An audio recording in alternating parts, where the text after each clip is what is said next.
우리는 어떻게 살아야 잘 사는 것일까요? 하나님의 목적대로 사는 것이 가장 잘 사는 길입니다. 하나님은 세상을 창조하실 때 인간 중심으로 세상을 움직이도록 창조를 하셨고, 또 우리 인간을 창조하신 목적이 있습니다.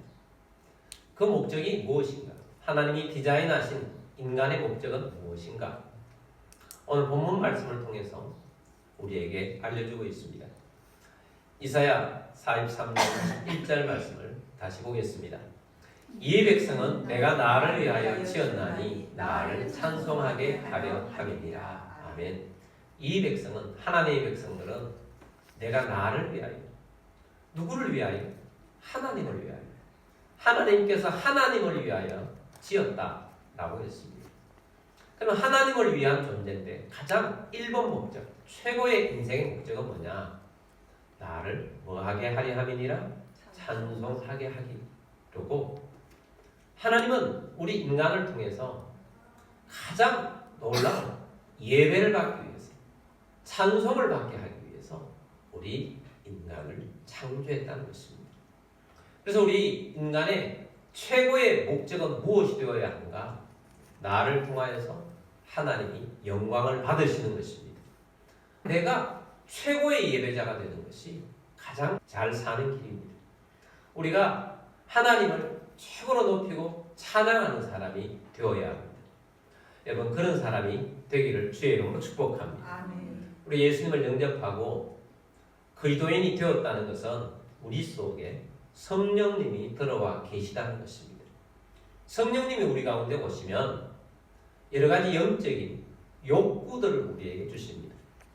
영적인 욕구, 그 욕구 중에 가장 강한 욕구가 하나님을 예배하고 싶어하는 욕구를 성령님께서 우리 가운데 주십니다. 찬송하고 싶어하는 욕구를 주십니다. 그래서 예수를 믿게 되면 찬양을 듣는 것을 좋아하게 되고 찬송 부르고 싶어지고, 그런 것이 성령님께서 내 속에서 내 영을 통해서 주시는 욕구예요. 근데 그것을 거절하는 것이 우리의 마음이에요. 우리의 마음은 내가 선택하잖아. 내가 이걸 할 것인가 말 것인가. 그래서 하나님께서는 영을 통해서 우리에게 그런 강력한 욕구들을 주시는데, 우리가 이것을 할 것이냐 말 것이냐, 우리의 마음이 또한 둔탁해져 있으면 성령의 이런 감동을 자꾸 무시해버리는 그런 현상들이 우리 삶 속에 나타나는 것입니다. 그래서 우리가 영적으로 좀 좋아지면 자꾸 찬양이 좋아져요. 찬송 부르고 싶어져요. 영적으로 떨어지면 찬송이 둔해지고 찬송을 조금 멀리 하게 되는 것입니다. 여러분, 우리가 하나님의 강력한 욕구인 성령의 기름 부음을 통하여서 하나님이 최고의 목적인 찬양과 예배를 제일 잘하는 여러분들이 되기를 바랍니다. 우리는 예배할 때만 예배자가 아니에요. 우리 삶 속에서 예배자가 되어야 하는 것입니다. 예배할 때만 찬송 부르는 것이 아니에요. 우리 삶 속에서 하나님을 찬양하고 높이는 그런 존재로 하나님은 우리를 부르셨다 하는 이것을 놓치지 않게 되기를 바랍니다.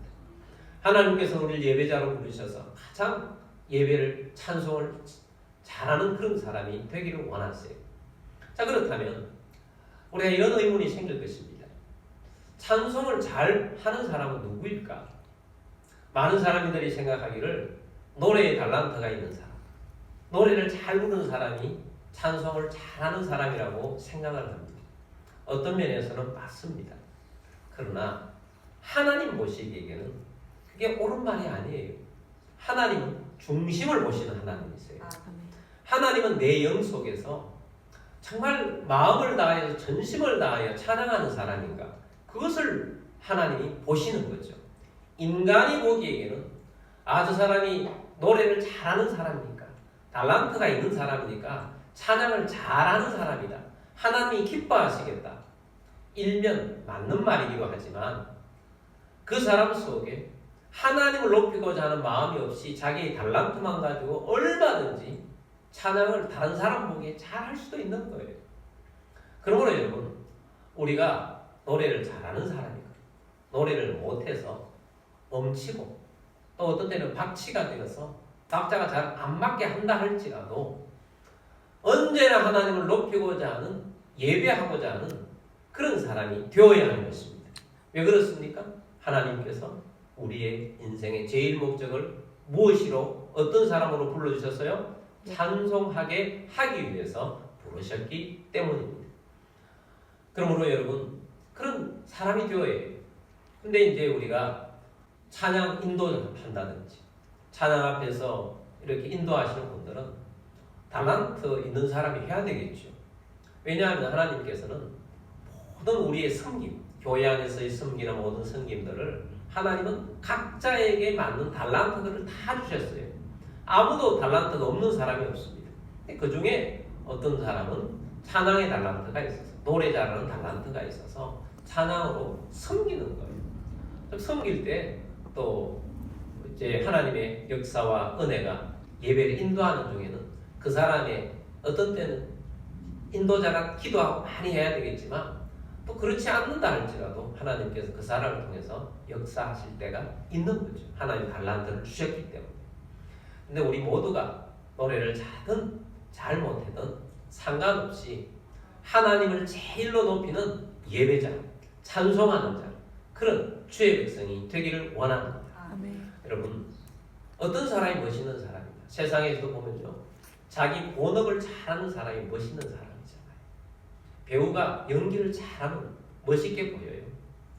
운동선수가, 축구선수가 축구를 잘하고 열심히 하면 멋있게 보여요. 야구선수가 열심히 연습을 해서 야구를 잘하면 골프선수가 최고의 선수가 되면 멋있게 보이잖아요. 가수가 가수일 때 멋있게 보이잖아요. 그것처럼 우리 신앙인들은 언제 가장 멋있는가? 예배를 잘 드릴 때 빛나는 성도가 되는 것입니다. 우리의 가장 본질, 하나님 앞에서 우리 그리스도인이라고 하면 최고의 사람이 되는 것은 예배자가 되는 것입니다. 그러므로 여러분, 우리가 노래를 잘하든 노래를 잘못하든 상관없이 언제나 하나님 앞에 찬양하며 예배하는 자가 되기를 바랍니다. 예전에 제가 부교육자 할 때 어떤 노래를 좀 못하시는 분이 자꾸 특성을 하고 싶어 하세요. 특성을 시켰는데 이분이 엄치요, 박치였어요. 완전히 안 맞는데, 그런데 그날은 너무 성령의 감동을 받아가지고 막 하고 싶어 하셔서 시켰는데 너무 아무것도 안 맞는데 은혜가 되는 거예요. 모든 성도가 은혜를 받았어요. 하나님이 기뻐하셔서 그를 통하여서 성령으로 기름 부어 주셨던 것입니다. 여러분, 하나님의 능력과 은혜가 나타나는 거죠. 그런데 우리가 찬송이 목적이라고 했잖아요. 옛날에는 우리가 젊었을 때는 찬양을 통해서 선교하고 싶어 하는 사람들이 있었어요. 그래서 찬양 선교단 이런 걸 만들어 가지고 다니면서 선교하시는 분들이 있었어요. 그 당시는 문화 자체가 다양하지 않으니까 어떤 이름을 하나 정해놓으면 그 이름이 타이틀이 돼가지고 그런 시대였잖아요. 그래서 그분들이 보통 보면 뒷부분은 다 찬양 선교단 이렇게 붙여요. 앞에는 자기 팀의 정체성을 나타내는 거죠. 은혜 찬양 선교단, 아니면 마라나타 찬양 선교단 이렇게 해서 다니는데 한번 질문을 해볼게요. 자, 그런 분들의 목적은 1번 목적이 찬양입니까? 선교입니까? 찬양이겠어요? 선교이겠어요? 대부분들이 선교의 목적이 있었던 거죠. 선교의 목적이 있다는 것은 찬양이 수단이었다는 것입니다. 근데 이것을 개념을 우리나라 전체에 기독교에 깬 그런 팀이 있는데 그 팀이 저는 도란노 경배와 찬양팀이라고 생각합니다.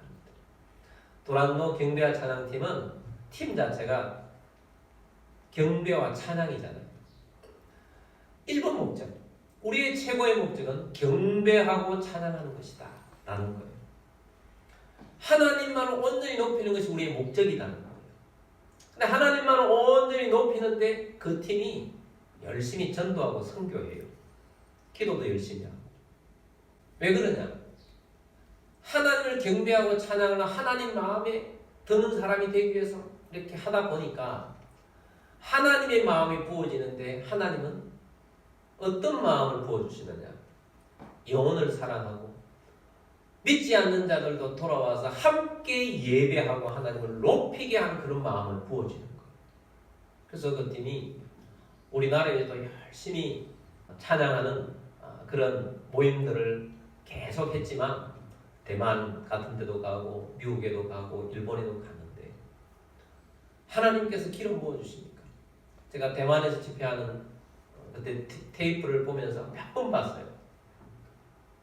성령님께서 막 기름 부어주시니까 휠체어를 타고 온 사람이 휠체어에서 내려가지고 걷는 모습이 그 장면에서 나타나는 거예요. 왜 그렇습니까? 하나님이 찬양하는 것을 기뻐하셔서 하나님의 임재가 있는 거예요. 하나님의 임재. 여러분 우리 예배에는 하나님의 임재가 있어야 되죠. 우리도 주제는 매년 바뀌지만 저기 보면 제1번에 나타나는 것이 하나님의 임재, 예수 충만, 성령 충만 아닙니까? 하나님의 임재가 나타나면 우리 가운데 기적이 일어나는 거죠. 능력이 나타나는 것입니다. 그래서 여러분 찬송이 목적이다. 우리의 삶 가운데 내 삶을 통해서 하나님께 영광을 돌리는 것이다. 내가 삶 가운데서 열심히 사회생활을 하고 또 어떤 때는 인간관계도 맺고 이런 모든 것들도 그 목적이 하나님께 영광을 돌리고 예배하는 것이 목적이고 다른 내 삶은 목적이 아니라 수단이라는 거예요. 그러므로 하나님께 예배하는 것을 목적을 놓고 열심히 믿음으로 살아가는 우리들이 되기를 주의 이름으로 축복합니다. 하나님을 예배하는 이런 목적으로 넣으면 하나님이 우리 가운데 임하시고 기적과 능력이 나타나는 거예요. 도란노 경배와 찬양 그 팀에서만 그런 것이 아니고 우리의 삶 가운데 그런 일이 능력으로 일어나죠. 성경에서는 그런 기적과 능력이 나타나는 것이 있습니다. 바울과 실라가 빌립보 지역에 전도하러 갔습니다. 교회를 세우기 위해서 갔는데 잡혀서 감옥에 들어가게 되었어요. 왜 감옥에 들어가게 되었느냐? 여종 하나가 계속 쫄쫄 따라다니면서 계속 힘들고 귀찮게 하는 것입니다. 그 여종은 귀신 들린 여종이었어요. 그래서 바울이 예수 이름 명하노니 귀신은 떠나가라 이렇게 선포했겠죠. 귀신이 떠나갔습니다. 그 여종이 정상인이 된 거예요.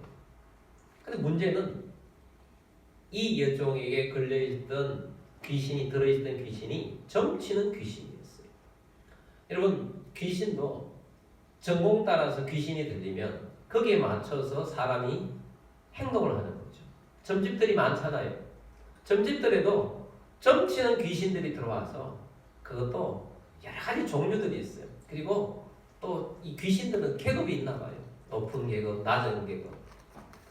그래서 점치는 귀신이 되는 거예요. 어떤 영이 우리에게 접하느냐에 따라서 우리의 삶이 달라질 수 있다는 것을 기억해야 합니다. 귀신과 접촉하지 않는 우리들이 되어야 합니다. 우리가 점을 보면요. 점 보는 걸 통해서 귀신들이 역사하는 거예요. 절대로 점 근처에 가서도 안 됩니다. 손금 같은 것도 보지 마세요. 우리는 그런 사람들이 아닙니다. 우리는 하나님만이 우리의 삶을 인도하시는 분인 줄 믿고 따라가는 사람들이에요. 우리의 미래는 하나님의 손에 달려있는 것입니다. 현혹되지 않게 되길 바랍니다. 그런데 이 점치는 귀신을 여종이 있으니까 점을 치는데 이 여종의 주인이 있었거든요. 이 주인이 이 점치는 여종을 통해 돈을 벌고 있었는데 멀쩡하게 되니까 점이 안 되는 거예요. 그러니까 주인이 알아보니까 바울과 실라라는 사람이 외부에서 들어와서 이 귀신을 내쫓았고 가만히 보니까 복음을 전하는데 예수님을 전하는데 우리가 알지 못하는 복음을 전하고 있는 겁니다. 그래서 이상한 풍속을 전하는 사람들이 들어왔으니 이 사람들을 사회를 혼란하게 하는 사람들이니 이 사람들을 감옥에 가두고 이 사람들 처벌해달라고 고소를 한 것입니다. 그래서 바울과 실라가 잡혀서 낮에는 엄청나게 신문을 받으면서 맞은 것입니다. 해가 져서 깊은 감옥 속에 들어가게 된 것입니다. 여러분, 보통 사람들은 그런 상황이 되면 어떻게 하겠습니까? 전도하러 왔는데 뭔가 좀 되는 것 같은데 귀신도 내쫓아졌는데 절망하고 낙심하고 힘들어할 것입니다. 어떤 사람들은 하나님 앞에 가서 이렇게 할 것입니다. 하나님, 우리가 뭘 잘못했습니까? 전도하러 왔잖아요. 귀신 내쫓았는데 내 힘으로 내쫓았습니까? 주님이 힘으로 내쫓았지 않습니까? 근데 왜 우리만 실컷 매맞고 이 감옥에 갇혀가지고 전도도 못하고 이렇게 가두어 놓으십니까? 이렇게 불평하고 원망할 거 아니에요. 그런데 그런 순간에도 우리 그리스도인은 불평하고 원망하는 사람이 되어서는 안 되고요. 바울과 실라처럼 하면 길이 열립니다. 아멘. 바울과 실라는 어떻게 했느냐? 찬송하고 기도했어요. 아멘. 뭐하고? 찬송하고 또 뭐 했어요? 기도했어요. 아무리 어려운 순간이 와도 찬송하고 기도했어요. 속으로 찬송하고 기도한 것이 아니고 다른 죄수들이 다 듣도록 찬송하고 기도했어요. 놀라운 일이 났습니다. 하나님이 임하셨어요. 하나님의 임재가 있었어요. 하나님의 임재가 있으니까 바울과 실라를 손을 묶고 있었던 그 손목에 있던 수갑 같은 것을 풀어내시고 발의 착고가 풀어진 것입니다. 하나님의 임재는 묶인 것들을 풀어주십니다. 아멘. 그런데 바울과 실라에게만 묶어있던 것을 풀어낸 것이 아니고 그 찬송을 들었던 그 기도를 들었던 다른 죄수들에게 있는 모든 수갑과 착고들을 다 풀어낸 거예요. 그리고 감옥 문이 열린 것입니다. 여러분, 하나님의 임재가 있으면 우리에게 막혀있는 문이 열리게 될 것입니다. 하나님이 역사하셔서 하나님의 임재 속에서 묶여있는 것들이 풀어지게 될 거예요. 잘못된 것들이 풀어지게 되는 것입니다. 기적이 나타나는 것입니다. 바울과 실라에게는 거기만 기적이 일어난 것이 아니고 눈에 보이는 육신적인 것뿐만 아니고 영적인 문이 열렸어요. 전도의 문이 열렸습니다. 이 일로 인해서 간수장, 감옥을 지키던 간수장이 바울과 실라가 보통 분이 아니라는 것을 깨닫게 되고 복음을 듣게 되고 자기만 복음을 들은 것이 아니라 자기의 가족들, 친척들까지 다 불러 모아서 복음을 듣고 세례받은 줄 믿습니다. 전도의 문이 열리고 교회가 이 빌립보 감옥의 간수장을 통해서 세워지게 된 거예요. 그 가문을 통해 세워지게 된 거죠. 하나님의 기적과 능력은 이렇게 나타나더라 라는 것입니다. 찬송은 하나님의 임재를 부릅니다. 진정한 찬송은 하나님의 임재를 불러요. 그래서 우리가 찬양하고 기도하는 우리들이 되어야 합니다. 성경에서 예배를 가장 잘하는 사람 한 사람을 추천하라면 여러분 누구를 추천하고 싶습니까? 저는 다윗을 추천하고 싶습니다. 다윗의 별명을 하나님이 붙여주셨어요. 하나님 마음에 합한 사람, 하나님의 마음에 꼭 맞는 사람. 하나님께서 다윗을 보시면서 그렇게 별명을 붙여주셨다. 하나님 마음에 합하다. 왜 그러겠습니까? 다윗이 하나님을 예배하는 것을 늘 1번도 넘고 살았던 사람이에요. 찬송하는 1번도 넘고 살았던 사람이에요. 여러분, 우리들도 어떤 사람들과 함께 하고 있는데 1번 목적을 빼놓고 다른 건 다 잘한다. 그러면 그 사람 사용하는데 그 사람이 마음에 합하지 않잖아요. 1번 목적이 안 돼 있는데 회사가 경영을 하고 있는데 회사를 그 사람은 무엇 때문에 1번 목적 이것 때문에 이 사람을 발탁했는데 이 사람이 이건 잘 못하고 다른 건 좀 하는데 이걸 잘 못한다. 1번 이걸 못한다. 그럼 합당하겠습니까? 아니지 않습니까? 우리 하나님의 백성들도 1번 찬양, 예배자, 예배하는 것을 잘해야 합니다. 다윗의 생애에서 찬양을 한번 싹 빼버려요. 그럼 다윗이 안 돼요. 다윗의 생애에서 찬양하는 것을 딱 빼버리면 다윗이 안 된다. 다윗은 성경에서 등장할 때 아버지 집에서 양치기를 하는 목동으로서 등장을 해요. 근데 그 목동일 때 다윗은 언제나 악기를 가져나가서 양을 치면서 하나님을 찬양하는 사람이었어요. 그래서 하나님이 필요하실 때 이스라엘 전역에서 하나님의 마음에 합한 사람을 다 찾아봤는데 그 찾은 사람 중에 딱 하나님 마음에 드는 사람, 예배자 다윗을 하나님께서 찾으신 거죠. 사울 왕이 하나님 앞에 불순종해서 하나님께서 사울 왕을 떠나시고 내가 사울을 버렸다라고 했잖아요. 그리고 사무엘 선지자에게 내가 사울을 패하고 다음 왕을 내가 발탁할 테니 너는 가서 기름을 부어라. 그래서 사울 대신에 기름 부을 자를 찾아서 사무엘이 하나님의 명령을 따라갔는데 바로 다윗의 아버지 이새의 집에 가서 그 위에 7명의 형들이 있었는데 하나님께서 다 아니다. 그들은 예배자가 아니다. 중심이 틀렸다. 내 마음에 맞는 사람은 합한 사람은 다윗이다. 그래서 어린 다윗에게 왕의 기름을 부어주었어요. 자, 이것은 다윗이 하나님 마음에 합하게 예배자로 살고 있었기 때문입니다. 그래서 발탁된 거예요. 그리고 왕의 기름 부음을 부었더니 그 기름 부음 안에 능력이 같이 들어가게 된 것이에요.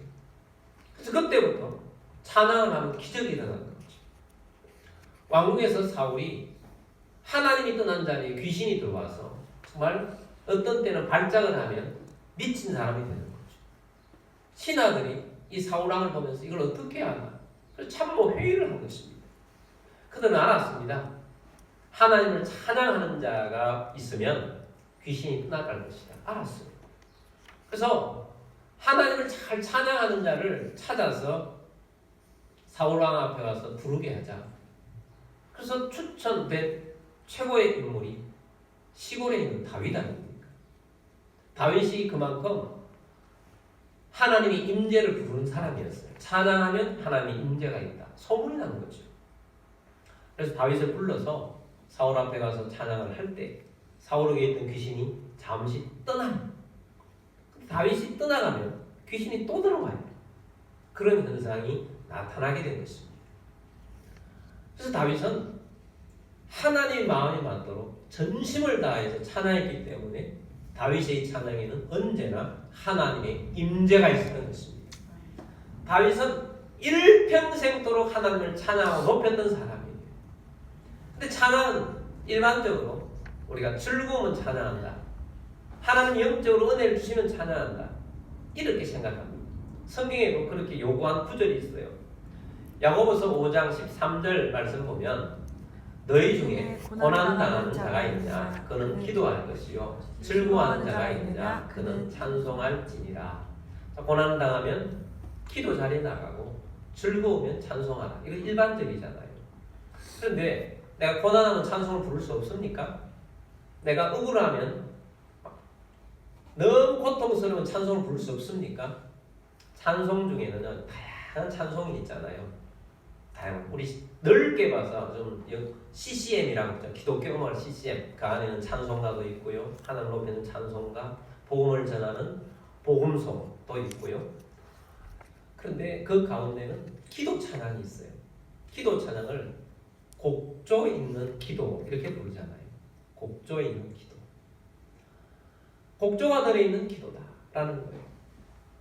다윗이 시편을 많이 지었어요.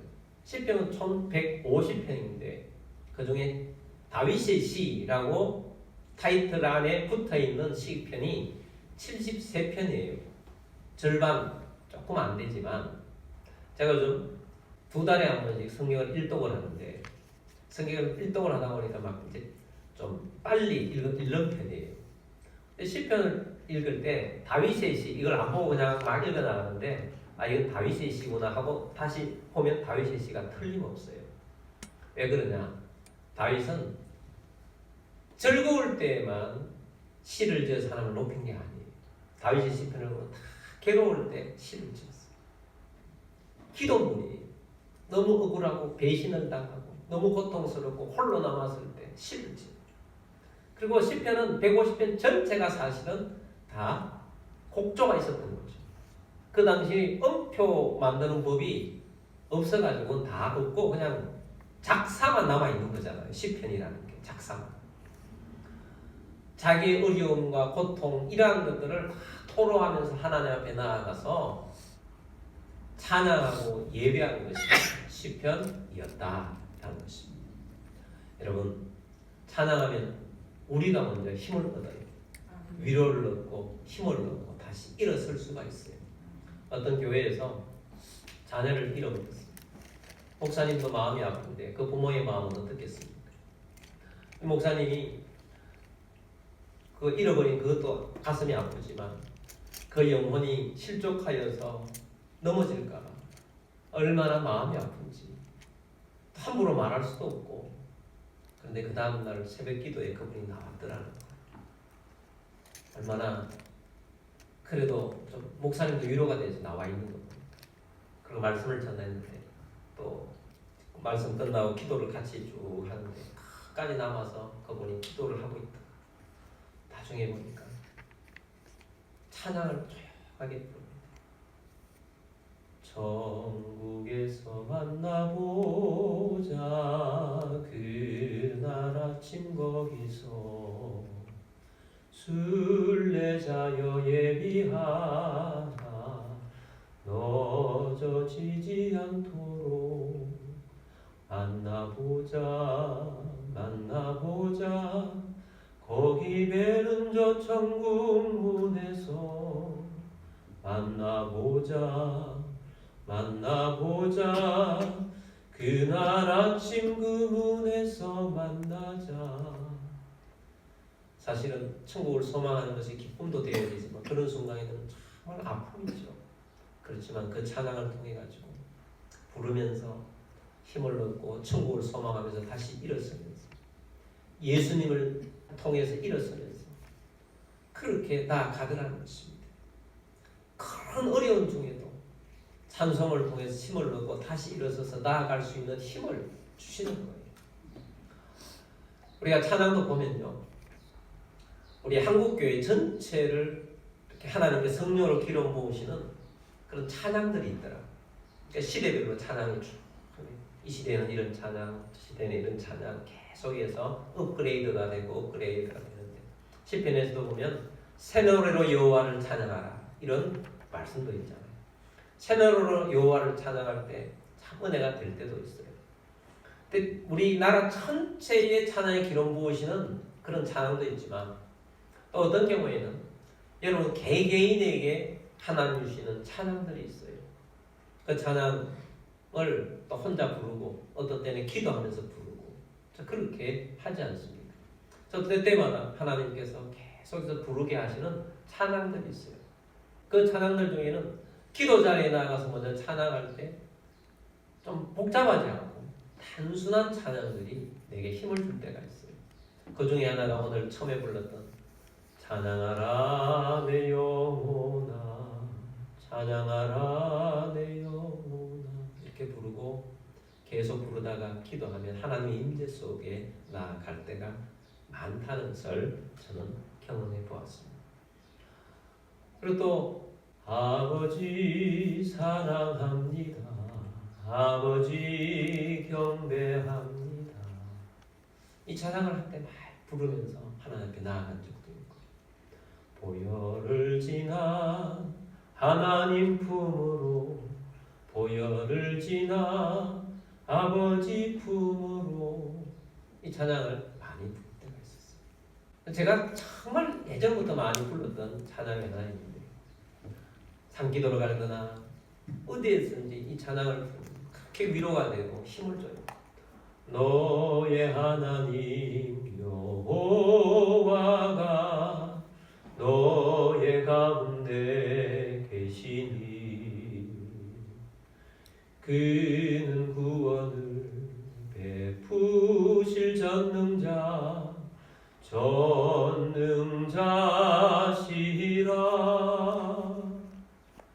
그가 너로 인하여 기쁨을 이기지 못하시며 너를 잠잠히 사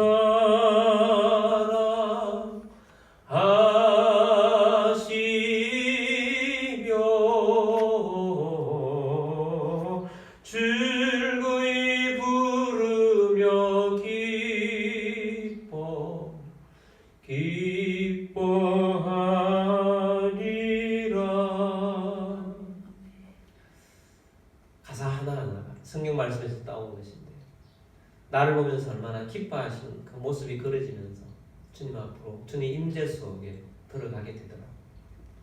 여러분, 우리가 지난주 기도가 실전이라고 했잖아요.